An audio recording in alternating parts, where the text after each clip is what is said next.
Direction maintenant le Mexique où l'espoir de retrouver des survivants s'amenuise d'heure en heure. Le séisme de mardi a fait près de 300 morts, dont une vingtaine d'enfants dans une école de la région de Mexico. On parlait hier de plusieurs enfants rescapés, prisonniers des décombres. Malheureusement, ce matin, les autorités mexicaines démentent la présence de petits rescapés.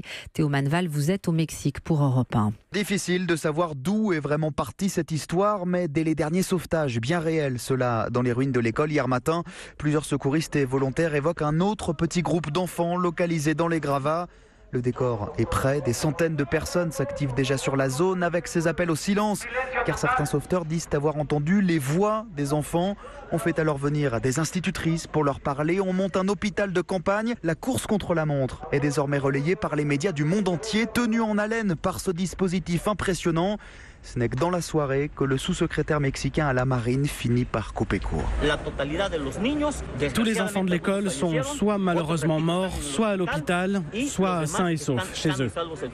Ces 5 autres rescapés n'ont jamais existé, dit-il. Un choc pour ce pompier, persuadé d'être venu sauver des vies. Il devait y avoir des enfants, c'est ce que disaient tous les gens autour. Mais maintenant, on ne sait pas quelle est la réalité. D'autres secouristes disaient avoir entendu leur voix, mais bon, de toute façon, on doit travailler jusqu'au bout. Sauf que les opérations sont bien vite arrêtées dans une certaine confusion. Plusieurs sauveteurs accusant le gouvernement de vouloir tout simplement accélérer le déblaiement de l'école. Mexico, Théo Manval, Europe.